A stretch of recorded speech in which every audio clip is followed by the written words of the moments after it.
એ રીતે સ્વામી વિવેકાનંદની આજે જન્મજયંતિ છે. રાષ્ટ્ર કોને કહેવાય, રાષ્ટ્રહિત કોને કહેવાય? એ દેશમાં તો હોય પણ વિદેશમાં પણ ભારતની જે એક ભૂમિકા છે, ભારત એક રાષ્ટ્ર દેશ પુરુષ છે, એની ઓળખ સ્વામી વિવેકાનંદે દેશ અને દુનિયામાં આપી. સ્વાભાવિક છે એમ કહેતા અને માનતા કે કોઈ પણ સ્પષ્ટ ચિત્ર હોવું જોઈએ.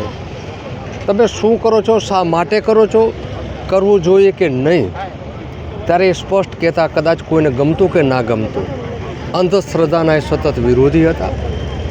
કંઈક પ્રકૃતિ છે, કોઈક શક્તિ છે તમારા માટે, અને ભગવાને જે આ પૃથ્વીનું સર્જન કર્યું છે ત્યારે ભગવાન એમ કહે છે કે મારા કને આવતો વાર લાગશે, પણ તમે જ્યાં ત્યાં છે એ પણ એક આત્મા, એક ભગવાનનો અંશ છે.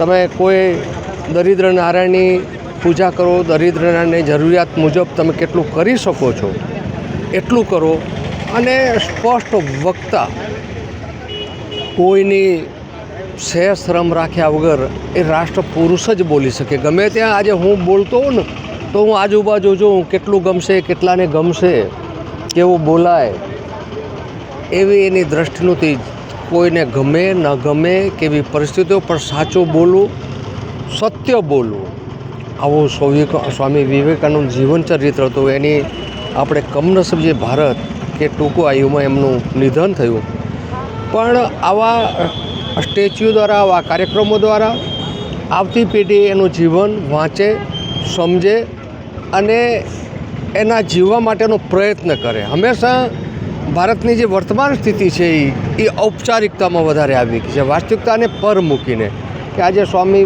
વિવેકાનંદની જન્મતિથિ છે તો આપણે હારો રોપો કહીએ પછી પૂરું થઈ ગયું, એવું નથી.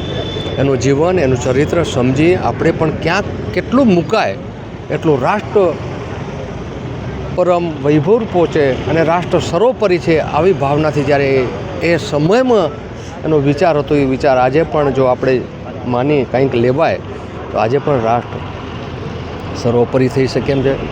એના જ અંશ ઉપર આદરણીય પ્રધાનમંત્રી નરેન્દ્રભાઈ જે રીતે કામ કરી રહ્યા છે, એની પણ દ્રષ્ટિ છે કે 2047 વિકસિત ભારત થાય. વિકસિત ભારત કોને કહેવાય? કે વિકસિત ભારત અત્યારે ક્યાંક ક્યાંક હજી પણ અસમાનતા છે, સામાજિક સંસ્થાનો ક્યાંક અભાવ છે, આર્થિક રીતે પણ કેટલાક લોકોને કાલે શું જમવું એનો પણ કંઈક અભાવ છે. તો 2047માં શિક્ષિત માણસ હોય, એ તંદુરસ્તીથી હર્યો ભર્યો હોય, સોમાનથી જીવતો અને એની રોજગારી એના પરિવાર માટે કોઈ આવતીકાલે શું જમશુંની ચિંતા ન હોય, ત્યારે વિકસિત ભારત ગણાશે. અને નરેન્દ્રભાઈની કલ્પના છે, જે રીતે યોજનાઓ, જે રીતે પીછડા વર્ગ, પછાત વર્ગને સાથે લઈને એ પણ આમ પ્રવાહ જોડે જોડાય, આવી કલ્પના નરેન્દ્રભાઈની છે. ત્યારે આપણે સૌ સાથે મળી વિકસિત ભારતમાં માત્ર નરેન્દ્રભાઈના આહ્વાન કર્યું છે, પણ ઝીલવું આપણે સૌને પડશે. હું આપના માધ્યમથી વિનંતી કરીશ કે આ નાની વાત નથી. કોઈપણના દ્રષ્ટિ, કોઈપણ સોચ છે, કોઈપણ કલ્પના કરવી એ પણ બધા માણસો નથી કરી શકતા. કલ્પના કરવી એ એક મહત્ત્વ છે. ત્યારે આવી કલ્પના કરી નરેન્દ્રભાઈ 2047ને વિકસિત ભારતની જે કલ્પના કરી છે એ આપણે બિરદાવીને આપણે એ દિશામાં કામ કરીએ એવી હું વિનંતી કરીશ. આજે ફરીને આપણે વિવેકાનંદને, સ્વામી વિવેકાનંદજીને પુષ્પાંજલિ આપીને એને એના જીવનમાંથી આપણે કંઈક શીખીએ એવી વાત છે. આજે સ્વામી વિવેકાનંદની જન્મજયંતિ છે, એ નિમિત્તે એમના 3 વાક્યો ખાસ યાદ કરું છું સવારથી. એક એમનું જે જગપ્રસિદ્ધ વાક્ય છે, ઉત્તિષ્ઠત જાગ્રત પ્રાપ્ય વરાન્ન બોધિતા, ઉઠો જાગો અને ધ્યેય પ્રાપ્તિ સુધી મંડ્યા રહો.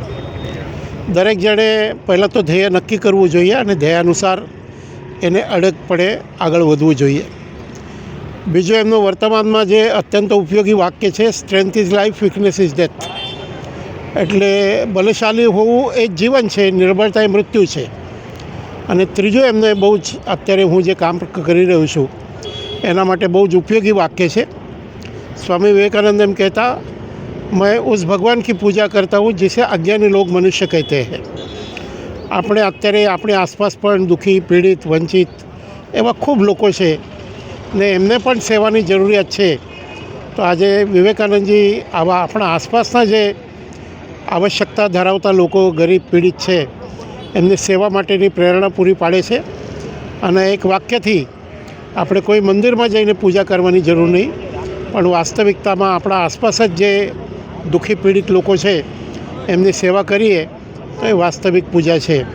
અને એમણે બધાને ઉદ્દેશીને એવું કહ્યું હતું કે આવતા 50 વર્ષ સુધી એક જ ભારત માતાની પૂજા કરો, આટલું પર્યાપ્ત છે. તો આપણે આજે પણ એમનું આ વાત એ પ્રસ્તુત છે.